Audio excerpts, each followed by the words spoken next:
Hello students, welcome back to magnet brains Hindi medium. मैं फिर उपस्थित हूँ आपकी मैडम, यस हिंदी विषय की टीचर, आपके लिए पाठ 17 संस्कृति के बहुविकल्पीय प्रश्नों के साथ।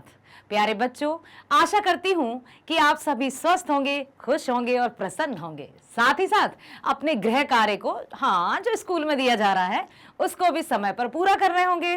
किसी को डांट तो नहीं पड़ रही है ना? नहीं पड़ रही होगी, क्योंकि मेरे बच्चे बहुत पंक्चुअल जो हैं, समय के पाबंद जो हैं। इसी तरह बने रहिए पंक्चुअल, पाबंद, हंसते रहिए, खेलते रहिए।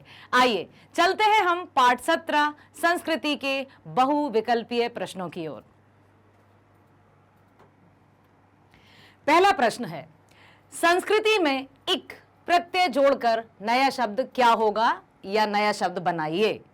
उपसर्ग और प्रत्यय आपने भली भांति पढ़े होंगे। उपसर्ग जो आगे लगाए जाते हैं, अर्थात वे शब्दांश जो किसी शब्द के आगे लगते हैं और एक नए शब्द का निर्माण करते हैं, उपसर्ग कहलाते हैं। प्रत्यय मीन्स वे शब्दांश जो किसी शब्द के पीछे लगकर एक नए शब्द का निर्माण करते हैं। तो यहां पर क्या है? प्रत्यय, है ना। और प्रत्यय कहां लगेगा बच्चों? प्रत्यय लगेगा पीछे। तो यदि संस्कृति में इक प्रत्यय जोड़ा जाए तो कौन सा शब्द बनेगा? बताइए। सांस्कृतिक, सांस्कृतिक, सांस्कृतिक या संस्कारित? बताइए। सांस्कृतिक। ओके, चेक करते हैं। बहुत बढ़िया जवाब, वेरी नाइस, वेल डूइंग, बहुत बढ़िया, डूइंग वेल। कौन से शब्द सबसे अधिक उपयोग होते हैं, जो कि हमने पाठ पढ़ा है ना? लास्ट वीडियो में आपने देखा कि कौन से ऐसे शब्द हैं जो बहुत प्रयोग में लाए जाते हैं। सभ्यता, संस्कृति, सभ्यता और संस्कृति, या फिर भौतिक सभ्यता। अरे वाह, सभ्यता और संस्कृति, चेक करें, देखते हैं आपने सही जवाब दिया या यस, सही जवाब है आपका, वेरी गुड। आग के आविष्कार के पीछे क्या प्रेरणा रही? आग का आविष्कार क्यों हुआ होगा? पेट की आग को शांत करने के लिए, आग का आविष्कार आग को शांत करने के लिए, सोचने वाली बात है।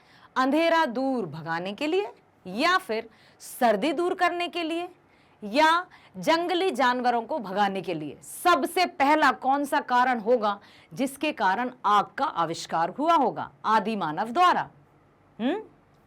बताइए। यस, पेट की आग को शांत करने के लिए। बाकी सब तो पीछे पीछे आएंगे ही। पहले क्या कच्चा मांस खाते थे आदि मानव, जो भी मिलता था, जैसा भी मिलता था, कच्चा खा जाते थे। लेकिन जब उन्होंने आग का आविष्कार किया, है ना, तो वो मांस को पकाकर खाने लगे और उन्हें स्वादिष्ट लगने लगा। और उसके साथ ही साथ उन्होंने आग का कहाँ कहाँ उपयोग करना शुरू कर दिया? अंधेरे को दूर भगाने के लिए, सर्दी को दूर भगाने के लिए, जंगली जानवरों को भगाने के लिए। ये सारी बातें भी आग से संबंधित ही हैं। ठीक है, अगला प्रश्न, सभ्यता का क्या अर्थ है पाठ के अनुसार? और इससे पहले हम क्या समझते थे कि सभ्यता किसे कहते हैं? आइए देखते हैं। सबके साथ प्यार से रहना, सबका आदर करना, आदर्शवादी बनकर रहना, या संस्कृति द्वारा किए गए आविष्कार तथा अपने एवं दूसरों के लिए आविष्कृत वस्तुएं सभ्यता कहलाती हैं। तो अब यहां पर सभ्यता का क्या अर्थ है? Last one, let me check. Very nice, बहुत बढ़िया।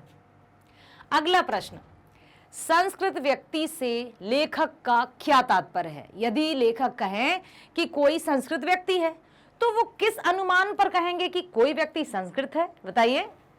संस्कृत पढ़ा लिखा व्यक्ति, क्या जिसने संस्कृत की शिक्षा पाई है वो संस्कृत व्यक्ति है? या फिर संस्कृति को मानने वाला व्यक्ति संस्कृत है? या फिर नई चीज की खोज करने वाला व्यक्ति संस्कृत है? या किसी वस्तु का सुधार कर उत्कृष्ट बनाने वाला व्यक्ति संस्कृत है? पाठ के अनुसार अब तो आपको पता चल ही गया होगा।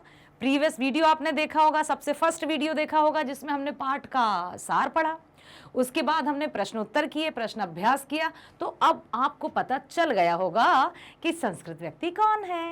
यस, क्या लग रहा है आपको? घ। चेक करते हैं बेटा।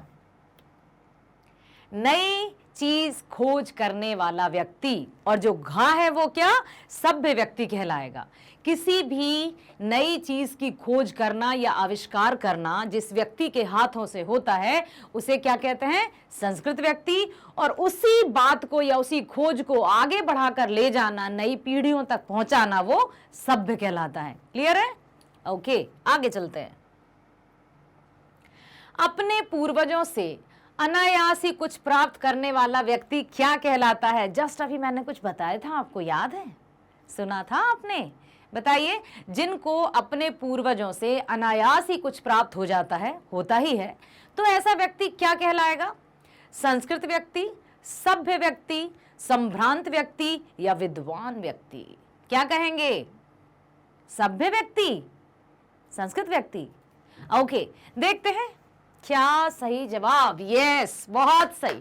सभ्य व्यक्ति, जिनको अपने आप ही अपने पूर्वजों से अनायास ही कुछ प्राप्त हो जाता है और फिर वो उसी को आगे बढ़ाते हैं, उसी के क्षेत्र में विकास करते हैं, तो वो सभ्य व्यक्ति कहलाते हैं। क्लियर?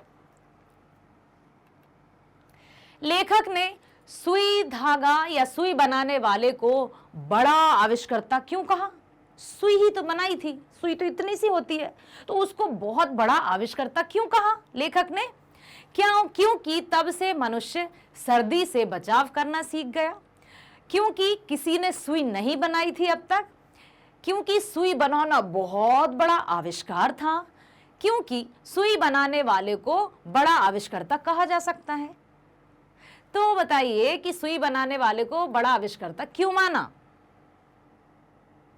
क्या लग रहा है आपको? क्योंकि किसी ने सुई नहीं बनाई थी, बहुत बड़ा आविष्कार था। आइए देखते हैं। क्योंकि तब से मनुष्य सर्दी से बचाव करना सीख गया, अपने तन को ढकना सीख गया। आदि मानव, आपने इतिहास में देखा होगा ना, किस तरह से वृक्षों के पत्तों से पहले अपने शरीर को ढका करता था, फिर जानवरों की छाल से अपने तन को ढका करता था। जब उसने सुई का आविष्कार किया तो वो कपड़े और दो टुकड़ों को जोड़कर नया कपड़ा बनाना सीख गया, जिससे फिर सुंदरता और बहुत सारे परिधान भी बनने लगे। ठीक है? गुरुत्वाकर्षण के सिद्धांत का आविष्कार किसने किया? The force of gravitational. Yes, किसने किया? ग्राहम बेल ने, आइंस्टाइन ने, न्यूटन ने या जगदीश चंद्र बोस ने? किसने किया? न्यूटन ने। पक्का? ग्राहम बेल ने तो नहीं किया? चेक कर लेते हैं। Yes, very nice, well done, very good. आगे चलते हैं। अब बताइए, भौतिक सभ्यता का संबंध किससे है? अभी तक हम पढ़ रहे थे, अभी तक हमारे सामने कौन कौन से प्रश्न आए थे? संस्कृति क्या है, सभ्यता क्या है। अब जुड़ गया इसके साथ भौतिक। अब भौतिक क्या है और उसके साथ सभ्यता जुड़कर भौतिक सभ्यता क्या है? धर्म से, हमारे रहन सहन व खान पान से, हमारे भूतकाल से या हमारे भविष्य से? भौतिक सभ्यता मीन्स क्या? बताइए, क्या होगा भौतिक सभ्यता का अर्थ? हाँ, भूतकाल, धर्म, भविष्य, नो, खा। Let me check. हमारे रहन सहन व खान पान से आपके अनुसार? Very nice, well tried, very good, बहुत अच्छे बच्चे हैं आप। आगे चलते हैं। सभ्यता और संस्कृति क्या है? अब दोनों को साथ में रख दिया कि सभ्यता क्या है, संस्कृति क्या है। दोनों एक ही चीज है या दोनों अलग अलग हैं, या फिर दोनों में कोई संबंध ही नहीं है, या फिर दोनों में गहरा संबंध है? क्या संस्कृति अलग है, सभ्यता अलग है, दोनों अलग हैं, या दोनों परस्पर संबंधित हैं? क्या लगता है आपको? लास्ट वन या दोनों? फर्स्ट वन बताइए, फर्स्ट वन या लास्ट वन? का या घ?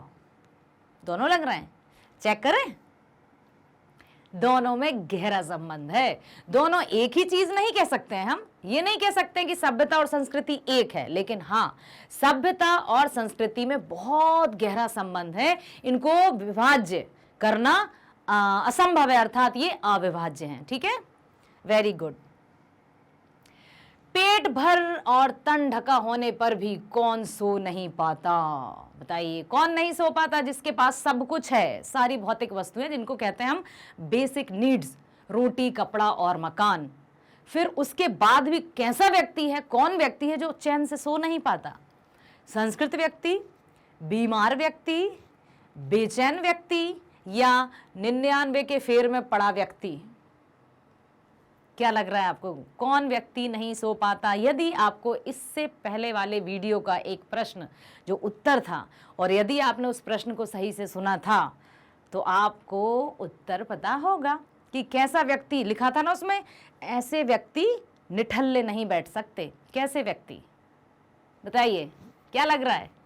संस्कृत व्यक्ति? पक्का? चेक करें, आइए चेक करते हैं। Very good.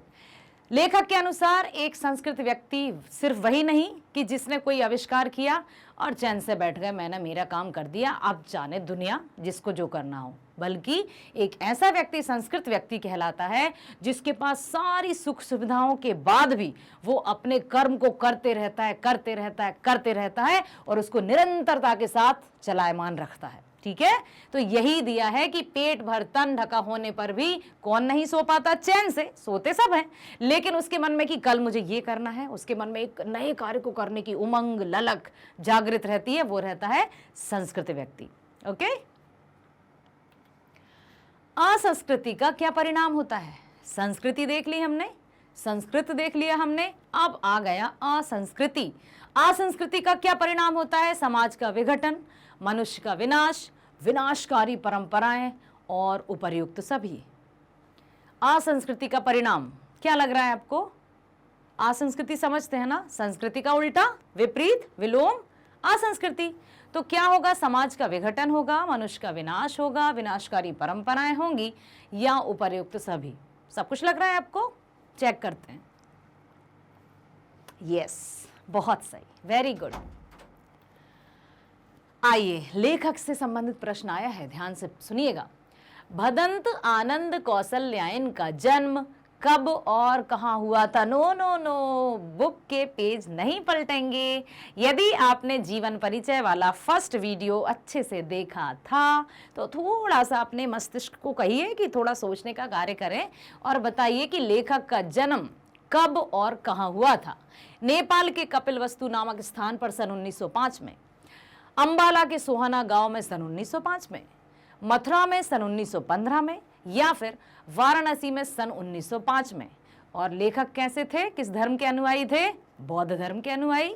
थोड़ा सा आइडिया लगाइए, थोड़ा सा जजमेंट लगाइए, सोचिए, विचारिए और उत्तर बताइए। बताइए क्या लग रहा है? 1905 वाला, लेकिन कौन सा? ये वाला या ये वाला? या 5 तो ये भी है। आइए चेक कर लेते हैं। अंबाला के सोहाना गांव में सन 1905 में ही हुआ था। कितने कंफ्यूजिंग ऑप्शंस दिए हैं यहाँ पर। 1905 यहाँ भी है, 1905 यहाँ भी है, 1905 यहाँ भी है ना? तो जब तक हमें किसी विषय से संबंधित संपूर्ण जानकारी नहीं होगी, हम तुक्का नहीं मार सकते बेटा। ठीक है, तो जो भी हमें, जिस भी प्रतियोगी परीक्षा में हमें बैठना होता है, सबसे पहले हमें उस विषय वस्तु से संबंधित संपूर्ण जानकारी प्राप्त करनी होती है, उससे संबंधित कई सारे प्रश्नों का हल करना होता है, तब जाकर हम यहाँ पर सही उत्तर चुन पाते हैं। अदरवाइज अक्कड़ बक्कड़ बम्बे वो 80-90 पूरे 100, कुछ नहीं मिलता उससे। ठीक है, आइए आगे चलते हैं। यथोचित सामासिक पद में कौन सा समास है? 9th क्लास में आपने समास पढ़े हैं और बताइए कि यथोचित एक जो शब्द है उसमें कौन सा समास है? क्या समास आपको पता है? पढ़ेंगे, व्याकरण के वीडियोस आएंगे अभी तो आप देख पाएंगे, लेकिन फिर भी आप बताइए, आपने तो 9th में पढ़ा था ना, तत्पुरुष समास, द्विगु समास, बहुव्रीहि समास या अव्ययी भाव समास। पता है ना, ये समास के ही नाम है। कितने समास होते हैं प्रमुख? 4। ओके, और एक जो समास रहता है उसके 2 उपभेद भी होते हैं, तो कभी कभी 6 समास भी मान लिए जाते हैं। ठीक है, तो बताइए यथोचित में कौन सा समास है? पहले तो आप देखा कीजिए कि हम पहले संधि विच्छेद कर लें, है ना। यथा प्लस उचित, यथा धन उचित, यथोचित। अब यथा जो उपसर्ग है वो कैसा है? क्या अव्यय है? यदि अव्यय शब्द, मतलब समझते हैं ना बेटा, ऐसे शब्द जो परिवर्तित नहीं होते। कैसे? लिंग, वचन, काल कुछ भी हो जाएगा, वे शब्द वैसे ही रहते हैं, यथावत। तो यथा अर्थात उचित, तो यथा एक शब्द है, क्या वह परिवर्तित हो जाएगा? यथा समय, यथा उचित, यथावत नहीं होगा ना। तो कौन सा शब्द होगा, या इस शब्द का कौन सा समास होगा? अव्ययी भाव समास, क्योंकि प्रथम पद उसका अव्यय है, इसलिए अव्ययी भाव समास होगा। मेरे विचार से चेक कर लेते हैं। यस, ठीक है, समझ में आया ना।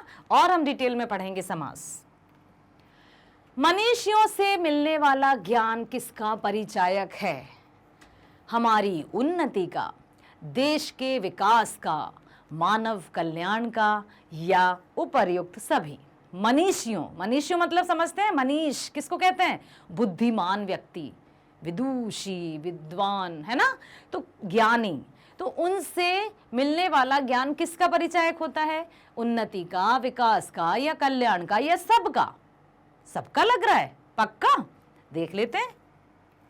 बहुत सही जवाब, वेरी गुड। अब आ गया, पहले आया था असंस्कृति, अब आ गया असभ्यता।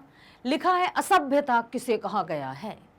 अच्छे अच्छे आविष्कार, मनुष्य द्वारा जुटाए गए आत्मविनाश के साधन। असभ्यता सभ्यता का ही अंश है, या फिर इनमें से कोई भी नहीं है? असभ्यता, अच्छे अच्छे आविष्कार, नो, पक्का, इसको क्रॉस कर देते हैं। चलिए, हटा दिया। मनुष्य द्वारा जुटाए गए आत्मविनाश के साधन। आविष्कार तो कई होते हैं, कुछ बुरे में, कुछ अच्छे में। तो जो अच्छे हैं उनको हमने क्या मान लिया था? संस्कृति, और उनको आगे ले जाने वालों को सभ्य माना था। अब कुछ ऐसे पदार्थों का निर्माण भी कर लेते हैं जिससे विनाश भी होता है, तो उसको क्या कहेंगे? ये लग रहा है आपको? मनुष्य द्वारा जुटाए गए आत्मविनाश के साधन क्या कहलाएंगे? असभ्यता। लग रहा है सेकंड? चेक करके देखते हैं बेटा। बहुत सही, बिल्कुल। यहां फिर मैं आपको एक बात बताना चाहूंगी कि बेटा देखिए, संस्कृति मीन्स किसी नई वस्तु का आविष्कार, ठीक है, और ऐसी वस्तु जिससे समाज का, लोगों का हित जुड़ा हो, तब कहीं जाकर उसको हम संस्कृत व्यक्ति कहेंगे, या वो संस्कृति कहलाएगी। और उसी को आगे ले जाने वाले नई पीढ़ी जब उसका और विकास करेगी तो वो सभ्य कहलाएंगे। इसके विपरीत असभ्य, कुछ ऐसे आविष्कार या ऐसी खोज जो समाज का अहित करे, समाज का बुरा करे, तो वो असंस्कृति के अंतर्गत आएगी। और उसको यदि और आगे ले गए कोई जो भी हैं, व्यक्ति हैं, जनता है, या कुछ ऐसे लोग हैं, तो वो क्या कहलाएंगे? असभ्य। समझ आया ना? आगे चलते हैं। संस्कृति कब असंस्कृति में बदल जाती है? देखिए, कल्याण की भावना से नाता टूटने पर, पुरानी पढ़ने पर, कोई संस्कृति बहुत पुरानी हो गई, अब तो वो संस्कृति नहीं रही, जो पुरानी हो जाती है वो, या धर्म परिवर्तित होने पर, या ईश्वर की भक्ति ना करने पर। कब संस्कृति असंस्कृति में बदल जाती है? जस्ट नाउ आई टोल्ड, यदि बिल्कुल जस्ट अभी मैंने बताया था कुछ इससे रिलेटेड, इससे संबंधित। यदि आपने सुना है तो तुरंत आप जवाब देंगे। बताइए, कल्याण की भावना से नाता टूटने पर? चेक करते हैं। बहुत सही जवाब। इसी तरह से सुनना है आपको, है ना। जैसा मैं हमेशा आपसे कहती हूं कि भाषा के 4 मुख्य उद्देश्य होते हैं, जिनको 4 विभाजन किया गया ना, 4 वर्गों में बांटा गया है, श्रेणी में बांटा गया है। LSRW। L for listening means सुनने की शक्ति, श्रवण कौशल, ठीक है। S फॉर स्पीकिंग मीन्स बोलने की शक्ति या बोलने की कुशलता, LSR। R फॉर रीडिंग मतलब पढ़ने की या पठन कौशल, और अंतिम है लेखन अर्थात राइटिंग। तो सबसे पहला होता है हमारी लिसनिंग स्किल, श्रवण कौशल। यदि हमारी सुनने की क्षमता को हम हर दिन विकसित करते रहेंगे तो बाकी 3 जो कौशल हैं, बाकी 3 जो उद्देश्य हैं, वो अपने आप उसके पीछे पीछे आ जाएंगे, ठीक है। तो सुनना है बहुत अच्छे से, ओके।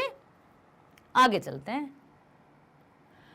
कौन संसार के सभी मजदूरों को सुखी देखने के स्वप्न में अपना सारा जीवन दुख में बिता दिया था? कौन व्यक्ति था? पाठ में हमने पढ़ा था, ऐसा कौन सा व्यक्ति था जिसने सभी मजदूरों को सुखी देखने में अपना सारा जीवन मतलब बिता दिया और उनके लिए बहुत सारा कार्य किया? कौन थे? स्टालिन था, लेनिन था, चर्चिल था, या कार्ल मार्क्स था? पाठ में नाम आए थे ना इनमें से, आए थे ना? कौन कौन के नाम लग रहे हैं? Lenin, Karl Marx. ओके, तो क्या लेनिन या कार्ल मार्क्स में ही था कुछ? इनमें से है कोई उत्तर? चेक करते हैं बेटा। Karl Marx. कार्ल मार्क्स एक ऐसे समाज सुधारक थे जिन्होंने दुनिया को, मतलब जो भी, जिनको भी, जो मजदूर थे, जो दुखी थे, उनको उनका दुख देखकर बड़ा दुख होता था। उनके मन में सहानुभूति और समानुभूति प्रकट होती थी और उन्होंने ये निश्चय किया था कि कैसे भी करके मुझे जहाँ जहाँ जो जो भी मजदूर या दुखी दिखेंगे, मैं उनका दुख तो कम करके ही रहूँगा, और ऐसा उन्होंने किया भी था। ठीक है, आगे चलते हैं। संस्कृति पाठ में न्यूटन को क्या कहा गया है? एक वैज्ञानिक, दिशा दिखाने वाला, संस्कृत मानव या आदि मानव? न्यूटन को क्या कहा गया था? वैज्ञानिक, दिशा दिखाने वाला, या संस्कृत मानव, या फिर अर्ली मैन, आदि मानव? वैज्ञानिक? No no no no no, तो संस्कृत मानव। चेक करते हैं बेटा, संस्कृत मानव। क्यों? क्योंकि उसने गुरुत्वाकर्षण सिद्धांत की खोज की थी। इससे पहले किसी ने वो खोज नहीं की थी, और उस खोज के माध्यम से समाज में कल्याण जुड़ा है। ठीक है, इसलिए उसको संस्कृत मानव कहा गया था। मनीषियों की क्या देन है? जो विद्वान थे, जो मनीषी थे, जो जानकार थे, जो ज्ञानी थे, उन्होंने क्या दिया? सभ्यता का कुछ हिस्सा, समृद्ध समाज, प्रगतिशील देश, या मौलिक विचार? मनीषियों ने क्या दिया? या फिर दूसरा प्रश्न आ सकता है कि मनीषियों से हमें क्या प्राप्त हुआ? सभ्यता का हिस्सा। क्यों? क्योंकि जो हमारे पूर्वजों से हमें मिलता आया है अनायास ही, हम उसको आगे ले जा रहे हैं, है ना? और उसको आगे ले जाते हम समाज का हित भी देख रहे हैं। तो यदि समाज का हित या समाज का कल्याण जुड़ा है तो वो सभ्यता से ही संबंधित रखेगा, है ना? आगे चलते हैं बेटा। संस्कृति का जनक कौन है? पेट भरने वाला, संस्कृत पढ़ने वाला, तन ढकने वाला, या ज्ञान पैदा करने वाला? बताइए, संस्कृति का जनक, जनक समझते हैं? जन्म देने वाला, उत्पन्न करने वाला। कौन है संस्कृति का जनक? जो पेट भरता है, किसी का भी पेट हमने भर दिया, हम संस्कृति के जनक हो गए, या हम संस्कृत के विद्वान हैं, हम हो गए संस्कृत के जनक, या फिर हम भाई दूसरों को कपड़े बांटते हैं, तन ढकने का कार्य करते हैं, तो हम संस्कृत के जनक हुए, हम हैं जनक। या फिर ज्ञान पैदा करने वाला। ज्ञान का अर्थ हमेशा कल्याण से जुड़ा रहता है। ठीक है, बताइए क्या लगता है आपको?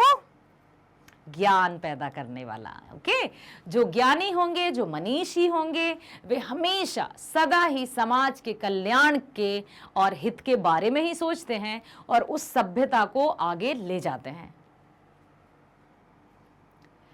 यस, जो शब्द सबसे कम समझ में आते हैं और जिनका उपयोग सबसे अधिक होता है, वे दो शब्द कौन से हैं? सभ्यता, संस्कृति, दोनों का और खा, या आदर्श?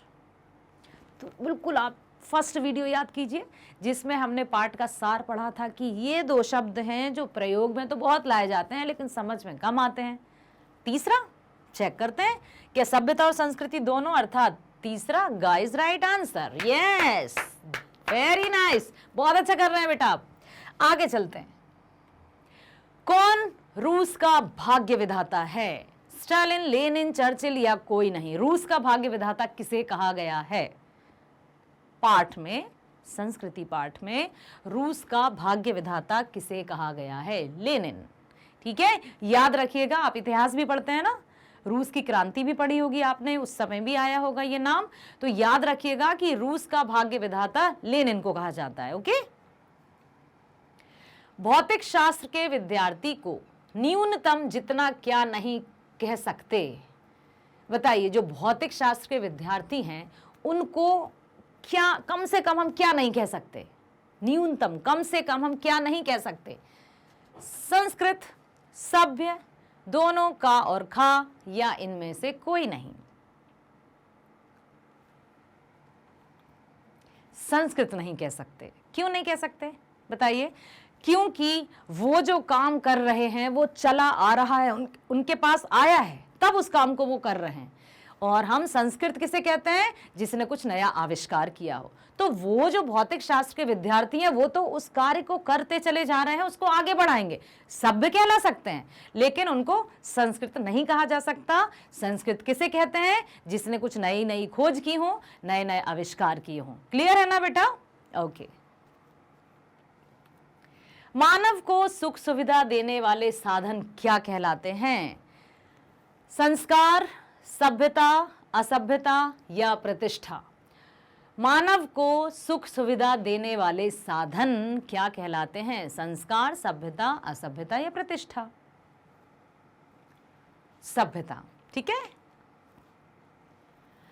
आत्मविनाश के साधन का आशय है क्रोध, द्वेष, लोभ, हथियार। आत्मविनाश, आत्मविनाश मीन्स खुद का नाश। तो क्रोध, द्वेष, लोभ या हथियार? हथियार, क्योंकि हथियार से कभी किसी का भला नहीं हुआ है, कभी किसी को सुख या चैन नहीं मिला है। ये है तो विनाश तो है। ठीक है। संस्कृति निबंध में लेखक किसको बहुत बड़ा आविष्कारकर्ता कह रहे हैं? न्यूटन को, जगदीश चंद्र बोस को, होमी जहांगीर भाभा को, या जिसने सबसे पहले आग का आविष्कार किया? यस, जिसने सबसे पहले आग का आविष्कार किया उसको बहुत बड़ा आविष्कारकर्ता कह रहे हैं। कौन? संस्कृति निबंध के लेखक अर्थात भदंत आनंद कौशल्यायन। मौसम से बचने तथा शरीर को सजाने के लिए किसका आविष्कार किया गया? बताइए जल्दी। आभूषण, वस्त्र, सुई धागे या इनमें से कोई नहीं? सुई धागे का? पक्का? यस। ठीक है, अगले प्रश्न की तरफ चलें। मनुष्यों से मिलने वाला ज्ञान उनके किस गुण के कारण हमें प्राप्त होता है? सौंदर्य के कारण, करुणा के कारण, सहज संस्कृति के कारण या इनमें से कोई नहीं? जो मनुष्यों से मिलता है हमें ज्ञान उनके किस गुण से होता है? बताइए। सहज संस्कृति के कारण। Okay okay. आगे, संस्कृति का संबंध किससे होता है? विकास भावना से, कल्याण भावना से, आस्था से या विनाश से? क्या होता है? जस्ट अभी हमने देखा था, कल्याण की भावना जहां है वहां संस्कृति है। ठीक है। जहां अकल्याणकारी है वहां संस्कृति नहीं, वहां असंस्कृति है। ठीक है बेटा। तो अभी हमने क्या देखा? संस्कृति क्या है, सभ्यता क्या है, असंस्कृति क्या है, असभ्यता क्या है, कल्याण क्या है, अकल्याण क्या है, संस्कृति का संबंध किससे है, असंस्कृति का संबंध किससे है, सभ्यता का संबंध किससे है, असभ्यता का संबंध किससे है। तो जो संस्कृति है वो हमेशा कल्याणकारी भावना से जुड़ा हुआ है, असंस्कृति अकल्याणकारी है, और जो खोज करता है, जो नए आविष्कार करता है वो संस्कृत मानव कहलाता है, और जो उस खोज को आगे ले जाता है या उसी क्षेत्र में विकास करता है वो सभ्य मानव कहलाता है। समझ में आया ना? आशा करती हूँ आपको अच्छे से समझ में आया होगा, है ना? और इसी के साथ मैं आपको बताना चाहती हूँ कि आप कहते हैं कि मैडम यदि हमें तुरंत जल्दी से हिंदी के वीडियो देखना हो तो हम कैसे देखें, क्योंकि सर्च करने से नहीं आता है, नहीं मिलता है, फिर स्क्रॉल करते रहिए, फिर नहीं करना। ओके, बताती हूँ, चिंता ना करें मेरे प्यारे बच्चों। मैं बताती हूं कि आप डायरेक्टली एकदम से बिना किसी समय की व्यर्थता के तुरंत पहुंचेंगे हिंदी वीडियो पर। कैसे? देखिए, गूगल या क्रोम जो कि आप हमेशा यूज करते हैं, उपयोग में लाते हैं, तो उस पर आप टाइप करिए magnet brains. Magnet brains type करते ही आपके सामने मैग्नेट ब्रेन्स से संबंधित बहुत सारी जानकारी आ जाएंगी। जैसे क्या पढ़ना है आपको? ऑफ कोर्स क्लास 10th का ही पढ़ना है आपको। तो क्या आप सीबीएसई हिंदी मीडियम से संबंधित कुछ जानकारी चाहते हैं, या आप सीबीएसई इंग्लिश मीडियम से संबंधित कुछ जानकारी चाहते हैं, या फिर आप स्पोकन इंग्लिश संबंधी वीडियो जानना चाहते हैं, या फिर प्रतियोगी परीक्षाएं जैसे एनटीएससी है, ओलंपियाड है, उससे संबंधित वीडियो जानना चाहते हैं या देखना चाहते हैं, या यूपी बोर्ड संबंधी कुछ ऐसे वीडियोस जो आपको परीक्षा में सहायता करें। ठीक है, क्या जानना चाहते हैं? सब कुछ है एक ही प्लेटफॉर्म पर, वो भी एकदम फ्री। यस प्यारे बच्चों, मान लीजिए आपको सीबीएसई हिंदी मीडियम चैनल से रिलेटेड आपके किसी भी विषय के वीडियोस देखना है, कौन कौन से विषय हैं चेक कर लेते हैं। Just click on CBSE Hindi medium. जैसे ही आपने क्लिक किया सीबीएसई हिंदी मीडियम पर, आपके सामने आपके विषय और आपके विषय शिक्षक शिक्षिकाएं नजर आ जाएंगे। यस, क्या पढ़ना है आपको? भौतिक विज्ञान, रसायन विज्ञान, गणित, अंग्रेजी, हिंदी या सामाजिक विज्ञान, क्या पढ़ना चाहते हैं आप? हर एक के वीडियो मिलेंगे आपको फुल, एकदम फ्री। हिंदी पढ़ना है, आइए हिंदी पर चलते हैं। यदि आप हिंदी पढ़ना चाहते हैं तो हिंदी पर क्लिक करिए। यहाँ पर आप लिखा है ना, देखा है कक्षा 10th हिंदी, साथ ही साथ आपकी लाली मैडम भी।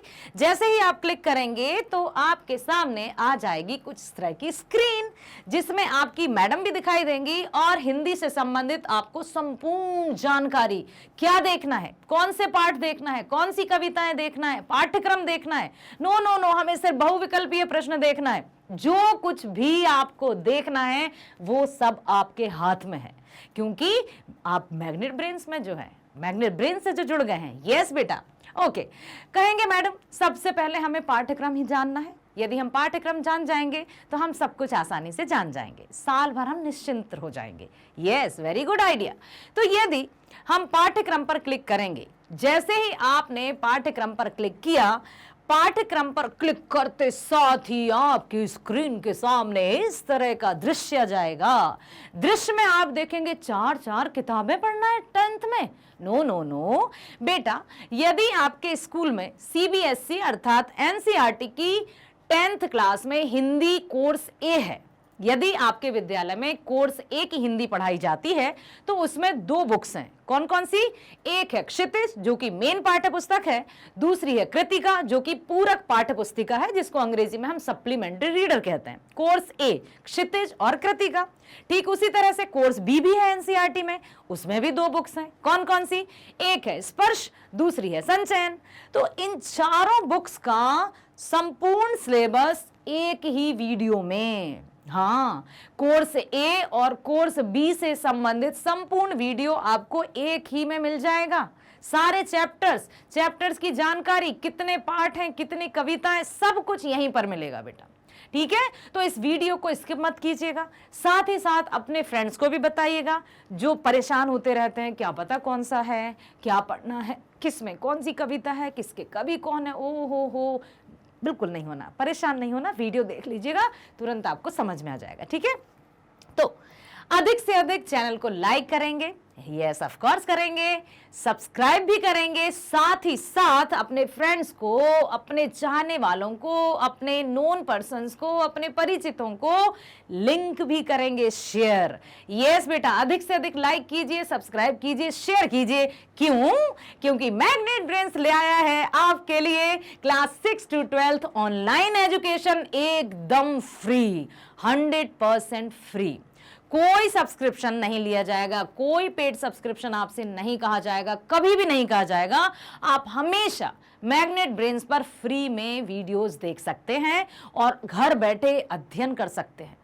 बहुत अच्छे से आप इन वीडियोस को देखकर अपने आप को एक बहुत अच्छा विद्यार्थी बना सकते हैं और बनाएंगे। मुझे ट्रस्ट है आप पर, क्योंकि बच्चे बहुत अच्छे हैं आप लोग। ठीक है, इसी तरह से हम आते हैं अगले वीडियो में, मिलेंगे फिर। तब तक के लिए स्वस्थ रहिए, खुश रहिए, प्रसन्न रहिए। Bye bye.